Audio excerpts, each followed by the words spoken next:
Thank you very much. It's late on Wednesday, and I don't want to keep you here beyond 6 p.m., no, 5 p.m. So I'm going to discuss a research area that I've been involved the last few years. In particular, it's joint work with a PhD student who finished this past summer, and a new PhD student, that's the second name, Rui Zhang, who's currently working with me. Hopefully I can figure out how to work this. Is this? That's the round button. Okay.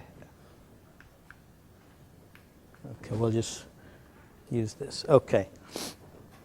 So this problem that I'm going to discuss with you came about while looking at some work in marketing. And it really came about in looking at how social networks are used in the sort of in terms of trying to market different products. So there are a lot of different social networks out there. You may be a member of them. If you're not, I'm sure if you have kids, they are members of them. The graduate students, of course, they're members of all of these. And these social networks allow individuals to do a variety of things, but the notion is to hopefully share their experiences, what they like, their photos, whatever they would like to do.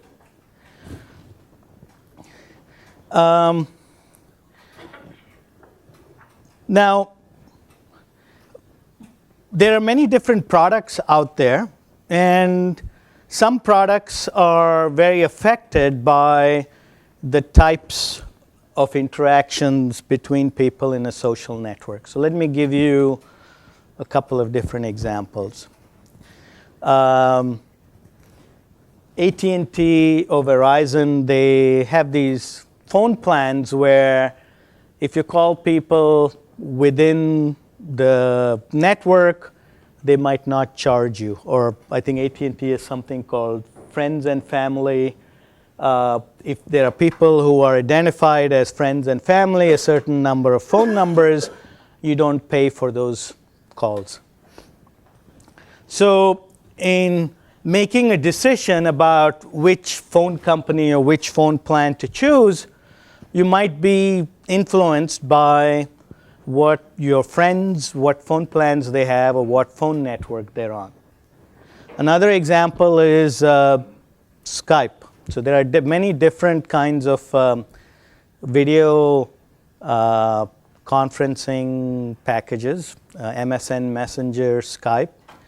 I may prefer one over the other. For example, I might like MSN Messenger. But if all of my friends are on Skype, I may instead switch or adopt that particular software because there are some positive externalities when my friends use that product, because my friends are using that product. So we're looking at an environment where the choice of a product you choose is influenced by what kinds of products your friends are using, and that affects your decision about whether you're going to use a product or whether you're going to buy a product. For example, I'm in the market, let's say, for a new car, and I know we professors, we're not on social networks, but let's just assume we all were, and I was able to get your opinions very quickly on kinds of car that you have or that you like or you recommend. That can certainly influence my decision in terms of the typical factors that I might look at. Okay, so we're sort of in that environment. And in that environment, there are two problems that we've looked at. The first one is about product design.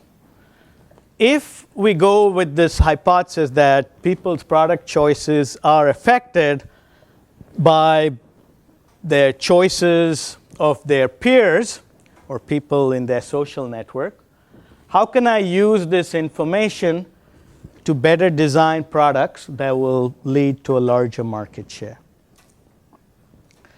And the second problem, that's the one I'll spend a little bit more time talking about today, is suppose we now know what product we are going to design.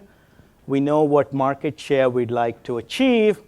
How can I actually achieve that in the least expensive way? And I'll clarify that a little bit further. This deals with sort of the product diffusion, but there's sort of a cost to spreading, to getting people to adopt the product. Okay, so let me concretize this. Let's say I'm designing a product, and the product has different attributes. So if the product is a bag, it has an attribute like color. So color could be black, white, or red. Another attribute is price. And a third attribute is size. So I'd like to design a bag. I need to pick an attribute. Maybe I want to design a white bag. I need to decide upon its size. And I need to determine a price level for it. I'd like to do this, okay, so that I can maximize my market share. And so a product profile here means I picked, one attribute, one level for color, one level for size, one level for price. So here's a product profile. I designed a black bag. It's of medium size, and the intended price is $150. Okay. So in this case, there are many different product profiles. Which one would I should I select? Okay. I would like to select the one that would give me the maximum market share. And there is a technique that is used in the marketing area called conjoint analysis.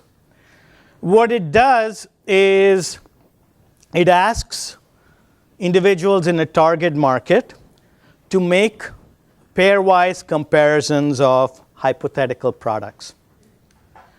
So you may ask somebody to compare a black bag of medium size that's priced at $150 with a red bag of small size that's priced at $100. And making these pairwise comparisons, what is done in conjoint analysis is we come up with what are called part-worth utilities. What that means is for a black color, you come up with a utility. For white color, you come up with a utility. For red color, you come up with a utility. For each size, you come up with a utility. So that's called part-worth utility. Part-worth utilities. So for each of those attributes, for each of the levels, you determine the utility associated with that for the individual. Okay? What I would like to do is now, let's say I have that for each one of you in this room. I'd like to come up with the right design among the, let's say, 3 times 4 times 3, so among the 36 possibilities that would maximize my market share. Okay? Now you're going to ask me, how do you decide what maximizes your market share? Okay? So once I design the product, so it says it's a red bag, medium size, $150. You know, or we know for each of the individuals what each of those attributes, what their utilities are. So you add them up. If that is greater than what's called a hurdle or reservation utility, you will buy the product. Yes? Here that are always additive. If you look for your red, large red bag in $100, the sum of the utilities from three properties. Okay. So is it clear that that these utilities should be additive, right? No, it's not clear that it should be additive, but if they are additive, then by doing these pairwise comparisons, I can infer these part-worth utilities. If they were not additive, then it's not clear how to infer those utilities. This question, I think it also, if you have another given function of the various things, not necessarily the sum, can you still go through with the analysis, or does the approach work? It's some function f of color, size, and price, let's say. It could be that small is nice for a red bag, large is nicer for blank. You can tell he never goes shopping.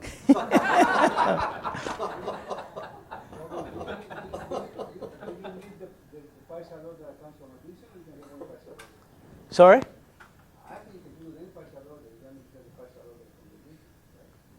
Then you be able to express better. Yeah, well, to go forward with what we do, I do need these part-worth utilities. To answer this question, if I have partial orders, then the preferences between the attributes and products and the values, right? Mm-hmm. By mathematics, I can do that. I don't need to do it by the mathematics of the values, but I can do it for them. Okay. Come back to that. Okay. John says you can do that. I'm not going to jump in and affirmatively say yes, but in the marketing literature, they seem to use the linear model. Keyword, the operating word is going to be by linear. We'll come back to that. Okay. But I think the question you ask is if it's nonlinear, can you infer those back? And I guess my answer at this point is my impression is that it is not clear. But I can't. I will, I guess, come back to it. For what I do, once you have these part-worth utilities, I'm going to use this in terms of going forward. Okay? So if we had those part-worth utilities, you want to select one level for each attribute so that you maximize your market share. And what we said was, how do you decide what the market share is? Once I tell you what the product is, you add up the utilities associated with the attributes for your, and then you compare that with what we called was the hurdle utility. So maybe you have another bag already. You'll only buy this new bag if the utility it provides is more than the bag that you have. And so if the product has a higher utility than the current utility that you have, so that's called the hurdle utility. Yeah, so YS is 1 if you if you adopt the product or if you buy the product. We want to maximize the market share. Okay? S ranges over the community. S is the people in the community. S ranges over the community. Each person has a hurdle, HS. Each person, so XKL, okay, is 1 if you choose level L for attribute K. So K is the attributes, L are the levels. There's 0, 1 as well. Yeah, so for each attribute, you can only pick one level. And then once you do that, the utility of the product is adding up all the part-worth utilities. You can notice the dependence on S, meaning each person's utilities are different. If that's greater than the hurdle, YS will become 1, and you'll maximize the market share. Okay? This is used in the marketing literature. It's actually used in industry. There's a company called Sawtooth Software that sells software that does this stuff. And there's a book written by one of the people at this company that discusses this problem that I just mentioned. It's called the share of choice problem. It says, once you get all these part width utilities, how do you design a product with maximum market share? Now, so that has been studied in the literature. It was introduced by two professors in '89. There have been a host of papers dealing with different ways to solve it. So this problem is NP hard. There are different algorithms, including some global optimization type algorithms. In what was done before, no network effects are considered, in the sense that you're making your decision based on the attributes and the utilities associated with the product. You're not taking into account anything about what your friends what your friends are doing. Okay? So this is where our focus is. So if all your friends have red bags, you want a white bag? That's possible, yes. It depends on how your friends, whether they're positive or negative influences. Yes? I don't quite understand why price is treated like other attributes, in the sense that doesn't lowering price always increase your market share? Well, if the part width utility with a lower price would then go up. Right. Okay? So if you had different possibilities for price, 50, 100, 150, the part width utility associated with a low price would be significantly higher. And that would be how it would be accounted for.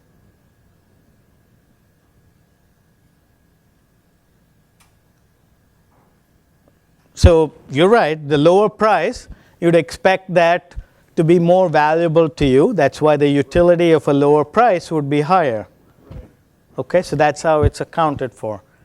Maybe some people would like a very high price because they can show about this. No, I mean, I mean, I guess I would It's not happening.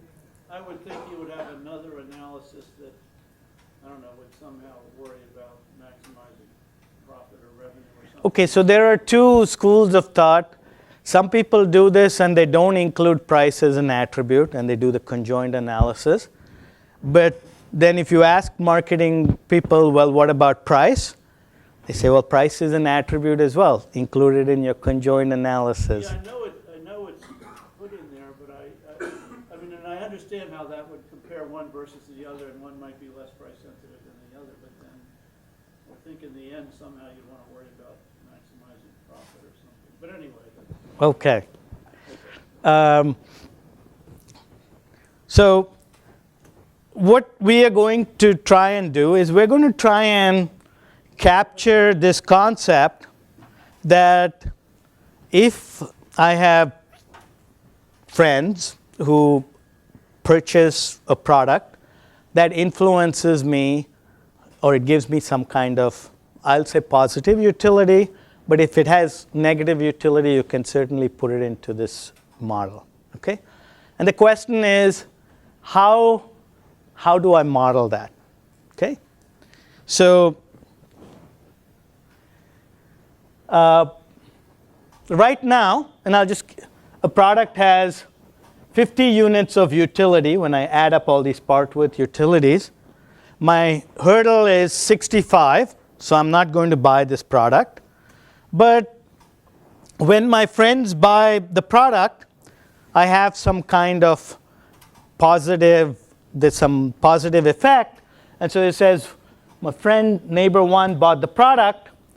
Her utility increases to 55. Well, she needs 65 to buy the product. So she still doesn't buy the product. So each friend who buys the product increases my utility by 5 units. Another friend buys the product, utility goes to 60, I still don't buy the product. Friend 3 buys the product, my utility goes up to 65, she buys the product. Okay, so let me see how I can do this. Okay, so there has been a lot of discussion in the marketing literature about these positive network effects, network externalities, how your friends' choices influence you. But only in March this year did sort of this first paper come out that deals with this conjoint analysis and whether your friends do really influence your choices. And the good news is, at least good news for us, since we were working on this before, with the assumption that they do, the good news is yes, they do. How do you do the conjoint estimation in the presence of a social network, or where you can measure how your friends influence you? So here we're going to do the following, and I'm going to explain to you a few different reasons why we chose this model. It's the same problem we had before, except there's a little term over here which you can think of extra utility, or you can think of as a reduction in the hurdle. Okay? So it says for each friend who purchases the product, your hurdle goes down by delta S units, or if I move it this side, your utility goes up by delta S units. So you're immediately going to tell me, well, your different friends can influence you in different ways. Why do you use this model? Okay, so we actually spent a lot of time thinking about how you might be influenced and how you might even estimate what this influence might be. And the third thing we thought about was, how might this actually be used in practice? Okay? Now, the environment we are thinking about is, let's say, I'm just going to choose Facebook, but you can choose another social network. But Facebook and Amazon have a partnership, which apparently they already do. You go shopping on Amazon. I want to buy, let's say, a cell phone. I look at a particular model, and it immediately tells me to the right, 12 of your friends have purchased this product in the last 2 months. Okay? So the notion is that because, and actually if you look at many shopping sites, they tell you you can log in with your Facebook account. They actually know this information already. So the notion is that they would be able to provide you that information. So you may ask, well, and I don't know if I have any slides over here. Okay. Yeah. You may ask, well, why don't they actually tell you, well, Ayad bought this phone last month. Well, this was actually done 3 or 4 years ago. Facebook was telling people, what their friends were buying, and everyone really got really mad about it because there are privacy concerns about, you don't want people to know you specifically, bought this expensive car or you bought this specific expensive phone. And so because there is that issue, we concluded that most likely this type of information would only be provided in the aggregate. They wouldn't tell you who exactly purchased the items. And so that's why I have this delta S, which is the positive influence for each additional person who buys the product. Any other model we can implement, but this is the reason we chose this. So the idea would be, in your conjoint analysis, we would determine the hurdle. We do the conjoint analysis as is typically done. And then we would ask the individual, if all their friends purchased the product, we would try to estimate what that utility would be. You could actually go in rings, right? Not just your immediate friends, but more. Because for the professors in this room, we all have one or two friends, and you would know who it was that bought it. But you got to go out multiple rings. Just kidding. No. Okay. Okay. Okay. So here is the setting. It's the same problem as before, but now each neighbor who buys the product is going to bring some positive utility. Okay? How would you define neighbor here? Neighbor meaning is you're given a graph and you are Given a relation. Yes. logical graph, right? Given a relational logical graph. What do you mean by relational logic? It's not physical. No, it's just there's a connection. I am related to you and the friend I am. That's what I mean. Right. And I was suggesting you do friends of friends and friends of friends of friends. You could do that too. Well, the friends of friends will have an effect. If you have an influence on a friend, then that's going to influence another person. But So you realize that all you're doing by choosing again the additive model, right? If you want just an increasing function in the number of friends to the point you transfer, the simplest model is of course the additive, but I can do many others. no, we can do others, yes. The punchline to what I was telling you before is what we have there is actually a logical system, a group. It's just giving me the index of programming representation for it, but I can do others.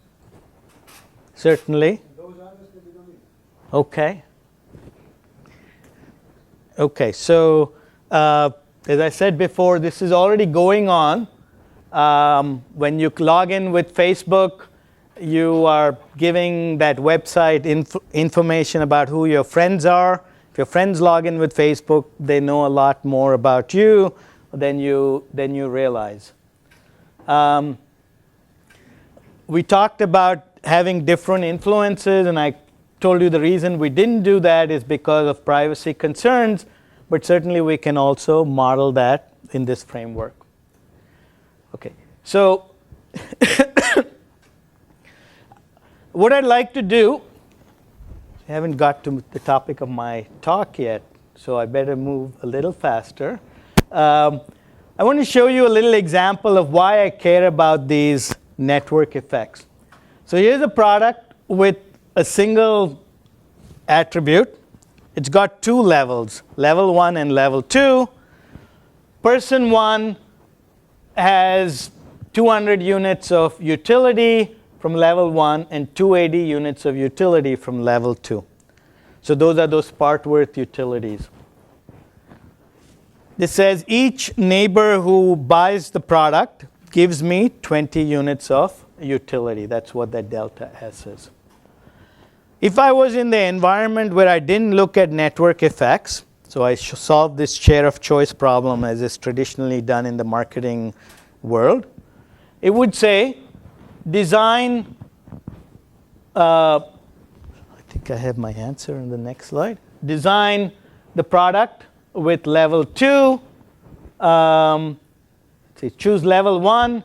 It says the market share is 1 out of 3. Person 2 would buy the product because they would get 320 units of utility. This is their hurdle. So they would buy the product.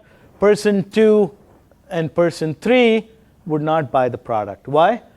Sorry, something is funny over here. That should not be 320. Okay, now I see what's going on. My utility is 320, my hurdle is 320, I buy the product. My utility is 200, my hurdle is 320, I don't buy the product. My utility is 202, my hurdle is 250, I don't buy the product. So the only person who buys the product is person 2. Once person 2 buys the product, he gives person 1 and person 3 20 units of utility, so their hurdles go down. but this 300 is still bigger than that 200, and this 230 is still bigger than the 202. So even if you account for these positive network effects from person 2 buying the product, the market share stays at 1. Instead, if I choose level 2, the optimal design is to choose level 2, and all 3 people will buy the product. Since person 2 and person 3 buy the product, they give 40 units of influence here. This goes down from 320 to 280. This goes down from 250 to 210. That's the hurdle. The hurdle goes from 320 to 280. If you look at all the numbers in that last column there, the utility associated with level 2 is bigger than each one of these, so the market share is 3. In general, if there are n people in the market, you can construct a solution where the market share, if you did it the traditional way, is 1, and the optimal design is n. Okay? So in terms of the loss, in terms of the market share, it can be as large as the size of the market. Yes? Don't look at the dynamics of the system. I- For example, in this example, the first system, no one is interested to buy the product. Am I right? That is correct. So I'm going to look at it. Very, very astute observation. Suppose I stick product out there with attribute level 2. You can look at the utility it has for each of the 3 people. Person 1, it has a utility of 280. Person 2, it has a utility of 280. Person 3, it has a utility of 240. It's all less than their hurdle. So I stick it out there, and nobody's going to buy the product. But my design is sort of saying your market share is 3, and I assume 2 and 3 are buying it, and that's why this went down. And so to actually achieve my market share, I need to persuade or incentivize some people or someone to initially buy the product. Okay? So that actually leads to sort of this second problem that I was talking about. How do you decide who to influence or incentivize? So for example, if I persuaded person 2 to buy the product, so what do you mean by persuade? Well, right now, the utility is 280. He needs 320 units of utility. So suppose I gave him 40 units of utility. Then his purchase would influence both of his neighbors. And once he influences both of his neighbors, their hurdles go down. So person 3 buys the product. And then once 3 buys the product, person 1's hurdle goes further down, and person 1 buys the product. So the question here is, how do I decide who to influence and how much to influence them? So we're looking at units of utility so that I can achieve this solution at minimum cost. Okay? So again, you may say, well, what are your units of incentives? Over here, my units of incentives are utilities. But if you translated this to something in the online or real world, the notion would be that these would be handed out as some kind of coupons that say, here's $10 off to purchase the product. Okay? So how do you guard against abuse of this platform? How do I guard against? Abuse. Okay. What kind of abuse are you? I can influence people to buy defective products by giving them incentive. So the notion of an additional medical unity and because essentially this can be interpreted as a recommendation. Okay. People buying, so they recommend to me and I buy it. So that's the direct interpretation of what you're doing. So I can do that to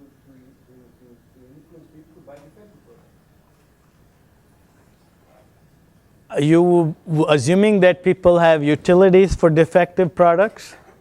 Yeah, but I don't really know how you're going to get to it. It comes to the question of what we discussed before, but you took it out. That there has to be some weight to it. Otherwise, the weight both in terms of the producer who sells the product and the recommender. Otherwise, if you are not in a single company that produces the product, this can be gained. So, And eBay, for instance, worries about it. mm-hmm. If you can come in, you are another company, and you sell a similar product, you incentivize the people to buy, you create this avalanche, and then they end up with lemons. And you lose your good product. So, but you're worrying about those are third parties selling on your website. Well, you don't have a monopoly, but duopoly. Like I said, two companies sell competing products. This is the real market. So, But isn't that a problem that exists? It doesn't really depend on this. I mean, anybody can always sell bad products. well, I'm trying to avoid price. It's a very well-known scheme. Not trying to avoid what, sorry? Right. No, I mean, I think over here I'm trying to, in some sense, find out who's influence and how they can influence their friends and offer them incentives to purchase the product. But the bottom line is, You're assuming that everything is kosher. yes, yeah, assuming everything is kosher, because I think there are reputation effects. I mean, if I buy things and, They're not in this model. well, why would I want them in this model? I mean, Let's say the example. You're trying to buy. no, let me give you an example. I'm thinking of Facebook and Amazon. I buy something from Amazon. I don't like it. I ship it back. I get my money back. But Facebook already faced this problem. That's why they have the rings, different trusts, right? Your friends are not always equal. Okay. That people you trust more and other people trust more. So you can change this model where you can change the only thing. So to bottom line, I can do everything where you have weighted influence, and we're going to look at this diffusion problem with weighted influence. The only thing is that when you move to trying to implement anything, people don't like this notion of trying to identify, identify people and their purchases, and that's why we had this generic influence that comes from friends who purchase the product. But everything that I do, you can change it so that instead of delta S, there is a delta Sj specific to the person who actually adopted the product. Okay? It seems to me the other thing that you assume is that the advertised utility is the true utility. There's no high. Right. I'm only assuming that the utilities that I computed are the true utilities, or that the marketing people computed from their conjoint analysis. But Mike said something before that I disagree with respect to the value of the price. It's well known that Apple jacks up the price because it actually gets more customers beyond a certain limit. Because it's considered to be like, better, more expensive. This is well known. So the other way that it's in the market, so if the price gets in more market. I did not say that. All I said was, you talk to marketing people, they'll tell you two things. One, they'll say, include price as an attribute. We were of the school, and we are of the school, that we don't include price as an attribute and we look at all the other things. But if you talk to marketing people, they do include price as an attribute when they do this kind of conjoint analysis. If you think that that's an independent decision, you don't include it in your conjoint. What I'm trying to point out is that the model here, if you look at the behavior of humans in response to marketing features, it's rather complex. Okay. And it's not always captured by simple words. That's all I'm trying to say. Okay. And all I'm trying to say is that what has been done so far does not even include any notion of network effects. And this is, let's say, the first attempt at trying to include those. Is it the most perfect one? No. Hopefully others will build upon this and do more. But to date, all of this work has completely ignored the fact that there are network effects, and they don't include them in trying to design the product. Okay, so let's see what we can do in 10 minutes. Okay, so the problem that we're going to deal with is not the product design. So that was part of the work that we did. I wanted to talk about this least cost influence problem. Who should I hand out incentives to make sure that I get everyone in the market to buy the product? Okay, so we're going to step away from part width utilities and so on, because when you translate the problem onto your network, you have a network of individuals. Each node in that network has some threshold Bs. Okay, this threshold is lowered by two things. You can either hand that person incentives. So if I hand that person Bs units of utility, then they're going to adopt the product. Or they can be influenced by a neighbor who has already adopted the product. DJS is the influence of node J on node S if node J has adopted or bought the product. Okay? What we'd like to do is we would like The values of DJS is where, what kind of value you get from DJS? so if I was doing the problem over here,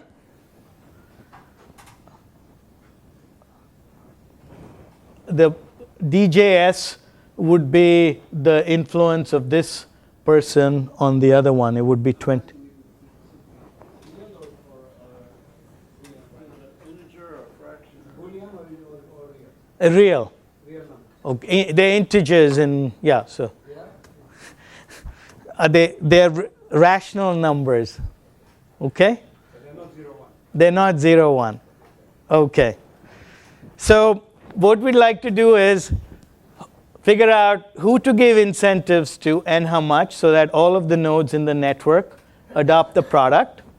And we want to minimize the incentives that are handed out. You know the entire graph? I know the entire graph. Okay? So there were two motivations.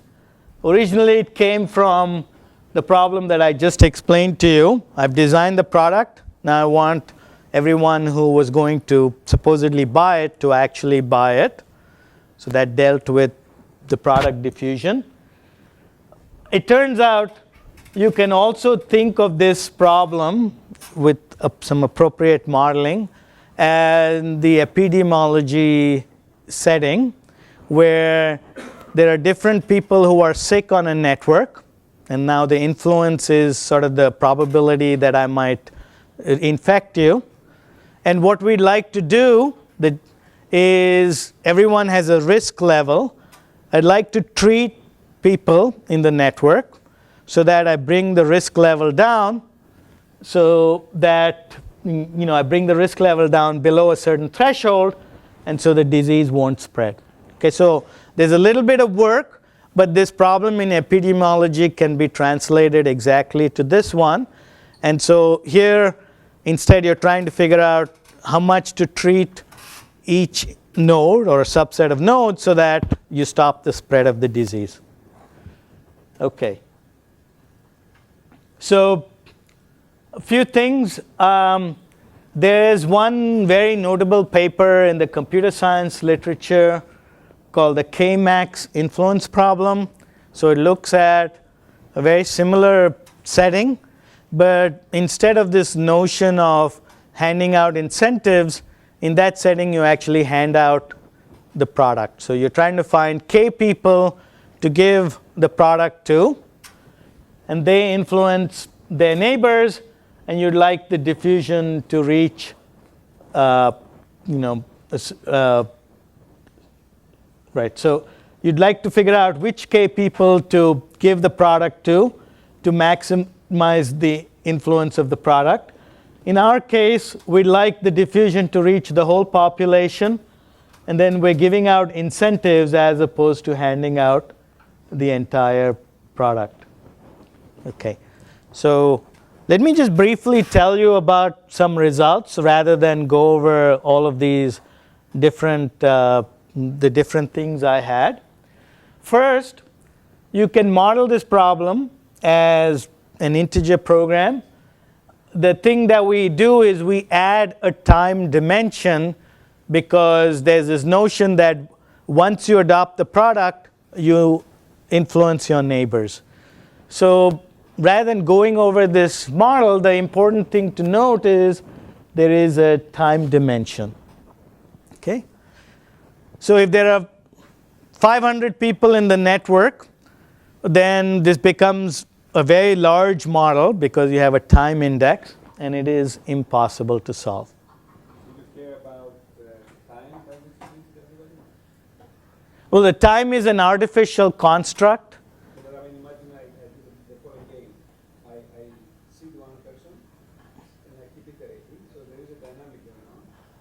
And if I have population n, I may ask the question, how many seeds do I have to have, and where do I place them, so to reach the maximum market in a either minimum or certain amount of time. Right. No. So what I'm saying is the time here is a completely artificial construct. To solve the problem, I have to put this time dimension. Okay? But in practice, once you know that these are the 6 people to seed, you can hand out those incentives right away. The time is not, it's not sort of actually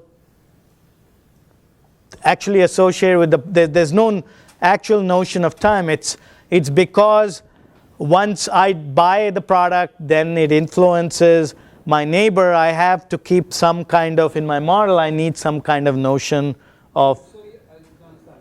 In reality, I think the problem is iterating. Right, but where is, John, the notion of t over here is not sort of a physical notion of hours or days or seconds. That's all I'm saying. Hmm? Right. It just has a progression. Right. They need it for that. Once I buy it, then in t period t plus 1, those who I influence may buy. Right. Right. Yeah, but John has a point that if you do model time as time, then there may be multiple groups that you could seed and get the same result, but they might go at different speeds. That's fine. So That's another problem. that's fine. So let's do the following. We said, so how do I solve this? We pretend that there's no notion of time. So we hand out incentives to everyone on day 1. Then we say, okay, there are only 2 time periods. I hand out incentives. You influence your neighbors. They have to buy the product at end of time period 1. Okay? Now you do the problem with 2 time periods, with 3 time periods. And what we can show is the moment your solution doesn't change, you have the optimal solution to the overall problem. So you can solve this problem as follows. As I said, do it for t equals 0, t equal 1, t equal 2. The moment that the optimal solution for the incentives you hand out doesn't change, you have the optimal solution to the overall problem. Okay? And so, for example, if you have 49 people, in theory you need 49 time periods. You actually can solve it in this iterative fashion with only 6 time periods. Okay? And that just gives you some sense of the number of people who handed out incentives. Yes? Have you ever looked into cloud, which is like a scoring system for your influence among personalities? I've heard of it, but I've heard of it, but I've not used any data from any real social network. It's called theory, right? In economics and social networks, so it's called dynamics of influence functions. Right. It's used online re-evaluation, propagation, and well, that's later discussion. Okay. So 2 things. I looked at this problem on a tree network. Okay? So on a tree network, I can show that if all my neighbors equally influence me, I can solve this problem polynomially. Okay, what does that mean? In the previous case on a general graph, solving this problem is NP hard. If the influence graph, if the social network is a tree and all my neighbors influence me equally, the problem is polynomially solvable. If my neighbors influence me unequally, even if the problem is on a tree, it is NP complete. So even on a tree, this is hard once we move to the world where your neighbors actually influence you with different amounts. Okay, so how do you solve this? Okay, the 1 minute version is you use dynamic programming. The main idea is you take the problem and you decompose it into several stars. So if you take a look at that 4 and that's got 3 children out there, if I solve that in some fashion and compress it to one node, that's what that says, then I solve this star here, 6, 4, 5, compress that to one node. Then I solve this star and compress that to one node, and I have a single star that's left, and I solve that. Okay? That's right. Okay, so we won't go over the algorithm. The nice thing is, once you finish the algorithm, it has a very simple interpretation as a greedy algorithm. So let's, oops, I thought I missed that. Let's see. Here we go. Okay, so we show that this dynamic programming can be reinterpreted as a greedy algorithm. It says, in each iteration, do the following. Look at the tree and pick the node with the smallest value of bi, comma di. Okay? If you do that, you solve the problem optimally. And turns out that's exactly what the dynamic programming is doing. So let's see if we can do that over here. Each one of those numbers, the top number is the threshold. The bottom number is the influence of a neighbor. For the leaves, both numbers are the same, so we leave them as is. So which thing over here has the smallest value of bi, di? Is that 5? Okay, so I need to actually move forward here because this is the dp. Now I'm going to do it greedy algorithm. That says choose that node, hand out 5 units of influence. Once that adopts, its neighbor, instead of its threshold being 45, is now going to go down to 30. So the bi went down from 45 to 30. Now again, you're going to look at which node has the smallest bi, comma di. I believe the next one should be 10. So this says, give that node 10 units of influence. When you do that, this node adopts the product. Its neighbor's threshold, that bi goes down by 25 units. Okay. The next node to pick is the one with the smallest value of bi, comma di. And I think the next one is 15. Okay. So this says you pick that node and you give it 30 units of influence. And I believe once you do that, you probably have solved the problem. Okay? Okay, sorry, there was one last step, sorry. So once that adopted the product, this adopts the product, the one up there, it's 20, 20, this 18 is the smallest. So you hand out 18 units of influence. And once you do that, everyone purchases the product, and the optimal solution is 63 units. Okay? The DP algorithm works completely differently because it works its way up from the leaves, but it turns out that they're completely equivalent, and we actually we did the DP and then we realized that it actually has an interpretation as a greedy algorithm. Okay, so last 2 minutes. Being operations researchers, we said, okay, we solved this problem polynomially. Can I write a linear program that if I solve, so it's very important. I'm going to write a linear program. I'm not going to have any integer constraints. I want to solve that linear program, and I want to see if I get integer answers to the problem. Okay?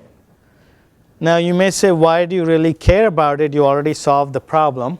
And the reason is, well, one, that's what we do for a living, but two, if I can find a good model as a linear program that gets integer answers for this problem, then when the problem is not a tree, I could probably get good solutions in terms of when I try to solve these non-tree problems.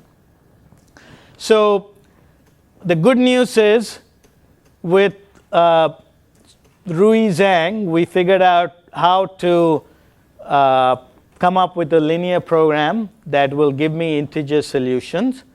The idea is very simple. So let's see if I can do this. Okay. Okay, so this says pick the node with the smallest bi comma di. This one is the smallest. You give it 3 units. That's the influence on its neighbors. The next one with the minimum bi comma di is this node. You give it 2 units. Once you do that, the next node with the minimum bi comma di is 3 units. So we hand it 3 units of influence. And what that graph on the right shows you is the direction of that influence. I handed out 3 units to 4. It influenced its neighbors 2 and 5. I handed out 2 units to 5. It influenced its neighbor 6.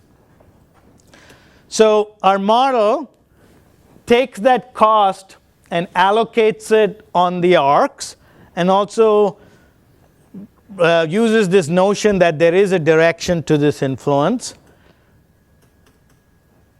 to come up with a formulation, which I'm not even going to attempt to explain.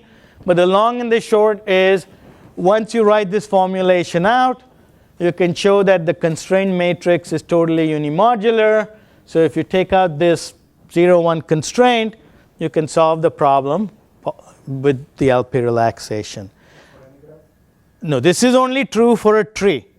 So Now you may have conditional graph to get to the unimodularity. You may have graphs for which you get to the unimodularity, but that's going to be special class. right, so this formulation is only for a tree. The fact is, for this thing to work, I need to have this direction of influences, and for there not to be a cycle when I see how the influence propagates. Are you with me? So I influence you, you influence somebody else, that person influenced somebody else. That shouldn't come back to me. Okay? So in a tree, I don't have to put anything to enforce that. In a regular graph, so that's what this model does. It has everything that I had before, plus this extra condition that says once you put the directions on how the influence is propagating, you can't have a cycle. Okay? The problem is there are an exponential number of these. So our method is to take them out, solve the problem, add constraints as needed of those type to eliminate these cycles. Okay?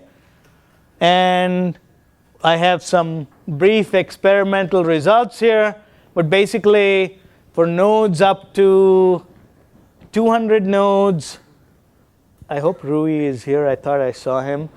For k is equal to 4 means that's the average degree.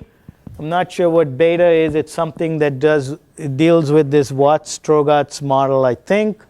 But basically for these graphs, we are able to come up with solutions fairly quickly. Probably. Right. But 2 things.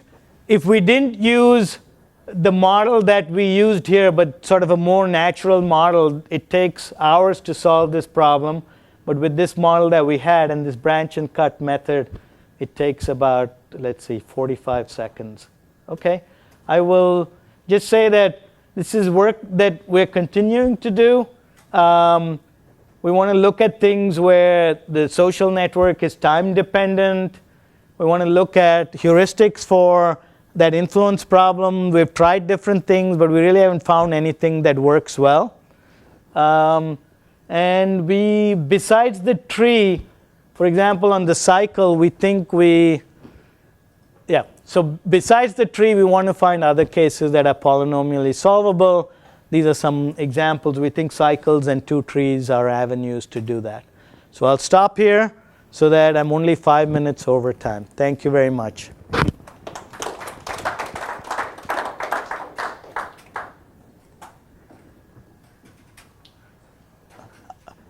We can take questions. So go ahead. Questions offline if. Well, two, I guess, sort of obvious questions maybe. I mean, Facebook, the network has millions and millions of nodes. So how is 200 versus millions and millions? And then the second thing is,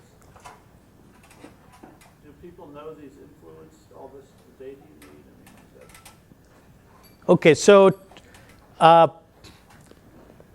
first question, then second one. So first one, yes, there are millions and millions of nodes. So in practice, the problem is probably going to be more of an online, real-time problem where you're not going to work with the entire graph, but some localization, which may be, with some kind of localization. The more important question is, so here's when I looked at the original problem, that conjoint analysis, you may take a market of like a sample of 200 or 300 people to do this analysis of which product to design. And then you go out and you're trying to sell it to this huge market of millions of people. In order for me to do this estimation of influence and so on, I have to work with a small population. So I want to work with a population, hopefully of the same size. But there's a very interesting and unsolved problem. I want this sample of 200, 300 people, the social network between them, to somehow represent the social network of sort of the people out there in the real social network. And I've talked to some computer scientists about how do you do this sampling, and the answer is that it's not a solved problem. That it's sort of in its infancy. How do you sample a social network? So I think my answer to you is it's not clear, but on the other hand, that shouldn't hopefully stop us from trying to write a paper on it. And I think it raises important questions that people have asked us, and we don't know the answer, but we know that there are computer scientists who are struggling with these issues about how do you sample to make. So what's the idea? You get this sample network and then you do the conjoint analysis on these people, and then you design the product, and then you put it out there. As a product design versus... Right, that was sort of the initial thing, that you're doing the product design. So we want the people we're doing the product design over, their social network to represent the overall one. And that's not a solved problem.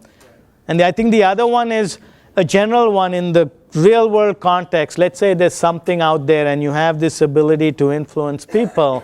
Are you going to look at the whole graph of 2 million people? No. I mean, I think there's some heuristics online and some localization. John's trying to say something. There is a way to do the large graph by using your analogy with epidemiology, where instead of looking at the actual node, you look at percentages. So you want to have, when am I going to get 50%, 60% of the market? Then it becomes a nice, actually, epidemiological model with some additional terms, which is actually easier because it's differentially weighted. But then everything is percentage. Okay. I've sent you people who've done for different questions with respect to marketing of security products. Okay. This kind of uses this approach. Okay, no, we looked at the percentage, but in terms of the solution, it wasn't clear to us that it was easier, but it certainly will take. We want something which is called evolutionary games. Okay. We have several parts. You can have different types of players. In your case, will be the ones they adopt, the ones you have incentive, the ones you don't have incentive. And you write carefully the epidemiological model and try to see if there is a stability. Okay. And then you can try to estimate this. Yes, Professor Makowski. Make sure I understand the sample that you generate by following this conversation. Right. That sample has to form a connected graph, right? Yes. Otherwise it's kind of silly. Otherwise Right. you sample isolated nodes. No, of course not. Then they're not going to influence each other. That's right. So this is not the usual sampling argument or technique that we were looking for. No. Now I want a sample where I have a connected graph and the structure in some way, I have to be able to say that I did the product design on this sample, and in terms of how the diffusion is going to take place, and that is going to be similar on the large network. The only company that can solve that problem is Google because it has so much profiling on everything else.